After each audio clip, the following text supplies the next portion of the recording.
আধুনিকতার ছোঁয়ায় এখন সব কাজ সহজ হয়ে যাচ্ছে।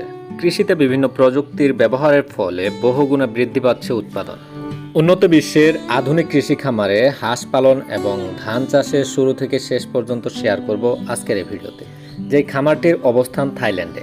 খামারের বাচ্চা উৎপাদনের জন্য শুরুতেই সংগ্রহ করা হয় উর্বর ডিম। উর্বর ডিমগুলোকে পরীক্ষা নিরীক্ষা করে পাঠানো হয় হ্যাচারিতে। হ্যাচিং করার জন্য ডিমগুলো হ্যাচিং কেচে উঠিয়ে মেশিনে দেওয়া হয়। নির্দিষ্ট সময় পর ডিম থেকে বাচ্চা ফুটে বাচ্চাগুলো আবার পাঠানো হয় গুণগত মান পরীক্ষা নিরীক্ষা করার জন্য। সেখানে পরীক্ষা নিরীক্ষা করে মানসম্মত বাচ্চাগুলোকে বাছাই করে কার্টুনবন্দি করা হয় খামারে পাঠানোর জন্য। ধান চাষ করার জন্য জমি প্রস্তুত করে সেখানে ধান লাগানোর কাজ শুরু করা হয়, যা করা হয় সম্পূর্ণ যান্ত্রিক উপায়ে। ধান গাছের গুঁড়া শক্ত হতে হতে হাঁসের বাচ্চার বয়সও প্রায় 20 থেকে 25 দিন হয়ে যায়। হাঁসের বাচ্চার নাভি মোটামুটি শুকানোর পর বাচ্চাগুলোকে পরীক্ষা করার জন্য ধান খেতে ছেড়ে দেওয়া হয়। সবগুলো বাচ্চাকে ধান খেতে নিয়ে যাওয়ার জন্য ব্যবহার করা হয়ে থাকে ডেলিভারি ভ্যান। প্রায় 5000 বাচ্চা গাড়িতে ওঠানোর জন্য ব্যবহার করা হয়ে থাকে সিঁড়ি সহ বিশেষ এই পদ্ধতি।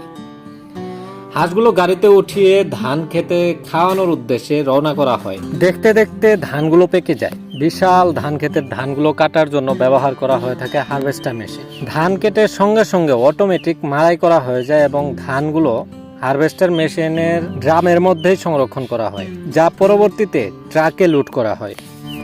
মাড়াইকৃত ধানের ট্রাক সরাসরি চলে যায় অটো রাইস মিলে।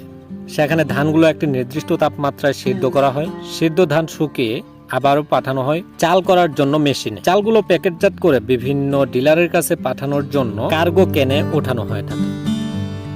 এক পর্যায়ে হাঁসের বাচ্চাগুলোর বয়স প্রায় 3 মাস হয়ে যায়। হাঁসগুলো যে ধান খেতেতে ছাড়া হবে সেই ধান খেতে যদি পানি না থাকে কৃত্রিম উপায়ে পানি দেওয়া হয়। পাশাপাশি হাঁসগুলোর সুবিধার জন্য জমিতে ট্রাক দিয়ে চাষ দেওয়া হয়। এভাবে জমিতে হাঁস চাষ করা হলে জমির উর্বরতা বৃদ্ধি পায়, পাশাপাশি ফ্রিতে হাঁস পালন করা হয়। এক পর্যায়ে হাঁসগুলো প্রাপ্তবয়স্ক হয়ে যায়, তাই হাঁসগুলোকে প্রক্রিয়াকরণ করার জন্য কারখানায় পাঠানো হবে। এজন্য হাঁসগুলোকে আবারও গাড়িতে উঠাতে হবে। হাঁসগুলোকে গাড়িতে উঠানো এতটাও সহজ কাজ নয় যে একা একা করবে, তাই বিভিন্নভাবে জাল দিয়ে বা বেড়া দিয়ে সহজ করে কয়েকজন মিলে হাঁসগুলোকে আবারও গাড়িতে উঠানো হয়।